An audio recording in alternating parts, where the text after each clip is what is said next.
ako si Sara Duterte. Iisa lang ang Rodante Marcoleta sa Senado. Hindi natitinag at laging nasa panig ng tama. Marcoleta, may prinsipyo, may integridad, may paninindigan. Kaya ngayong darating na halalan, iboto natin ang number 38 sa balota. Rodante Marcoleta sa Senado. Kay Marcoleta, may pag-asa ka.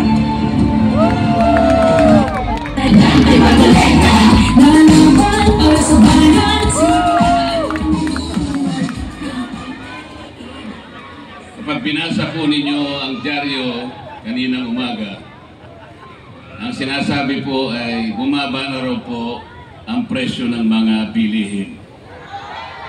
Naramdaman po ba ninyo? Naniniwala po ba kayo?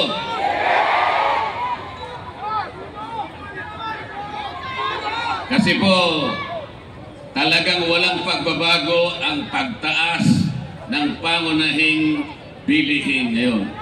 Lalong-lalo na po ang pagkain. Ang kinikita po ng mamamayang Pilipino, lalong-lalo na yung pangkaraniwang manggagawa, hindi na talaga maabot yung presyo ng bilihin. Kaya ngayon po, ang sinasabi ng mga surveys, 27% po ng ating mga mamamayan ang nakararamdam na po ng gutom. Totoo po yan. Napakataas na porsyento po yan. Halos 38 million na Pilipino ang apektado na nakakaramdam po ng gutom. Mabigat po yan. Wala ni isa mang padre de pamilya ang papayag na makita ang kanyang pamilya na gustong kumain, ngunit wala sa makain. Ngunit, ang ating pamahalaan ay parang hindi niya pinapansin ang problemang ito. Ang katotohanan po, wala silang ginagawa para sa ganun ay ma-resolve ba natin ang problemang ito. Ang ginagawa po nila ay binibigyan po kayo ng ayuda. Marami pong ayuda yan. May AX, may AKAP, may TUPAD, may MAEP, at kung ano-ano pa. Ang halaga po niyan ay halos kulang-kulang sa 2 bilyong piso. Ngunit, ang dapat na nabibigyan po dyan, hindi bababa sa bilang na 27 million na mahihirap na Pilipino. Hindi po ganun ang nangyayari. Sino po sa inyo ngayon, sa karamihan natin ngayon, ang nakatatanggap na regular ng ayuda? Sino po? Ang ayuda ngayon, ang pinakamabisang forma ng corruption. Hindi po napupunta sa halos 27 million na mahirap na Pilipino. Napupunta po sa bulsa ng ilan. Kaya po sinasabi ko, dahil nga pati nga presyo ng kuryente. Mura ba ang presyo ng kuryente ngayon? Ang sinasabi ko po sa mga kasama ko ngayon, kung kami po ay mapupunta lahat sa Senado, iisa lang po ang gagawin namin. Ito yung kauna-unahan. Ang sabi ko po sa kanila, at alam ko naman pumayag silang lahat. Lahat po ng kumukonsumo na pamilya na 2,000 pababa, ililibre na po natin yun. Bakit po? Kapag ginawa natin yan, ang mabibiyaya ang 27 million Pilipino. Walang korupsyon sapagkat dire-diretsong pupunta sa inyo. Walang makakapagpasikat, walang magpapapogi. Akala mo sa kanila galing yung perang pinamimigay sa inyo. Hindi po totoo. Yun po ang gagawin natin. Madali po yun eh. Sa batas kasi ngayon, ang inililibre lang ay yung gumagasta ng 200 pesos. O isang araw lang na kuryente yun, tapos na.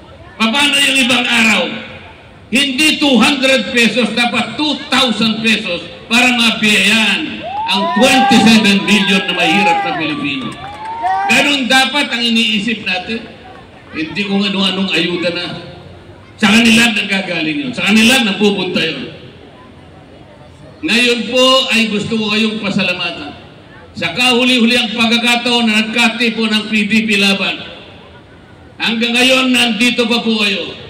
Hindi nyo kami iniwanan. Hindi kayo bumitaw. Ito po ang kailangan natin, ipagsigawan natin sa kanilang lahat.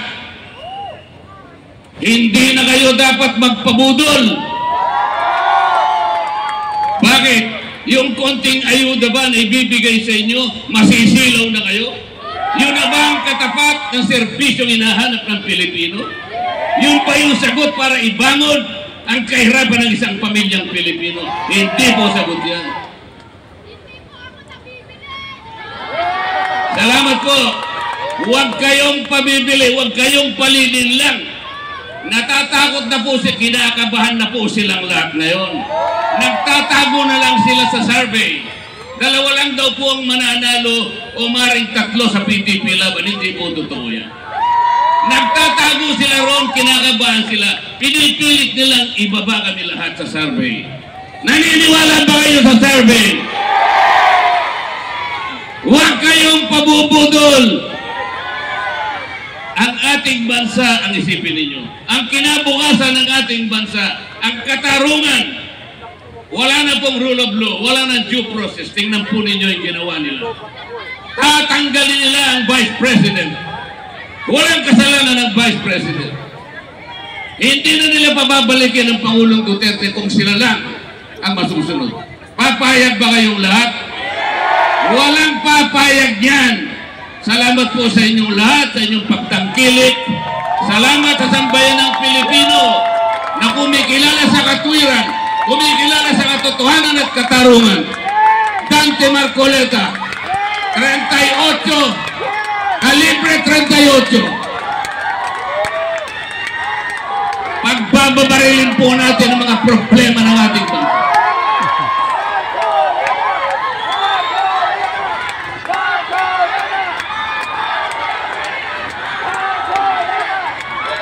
Maraming salamat po at magandang gabi sa ating lahat.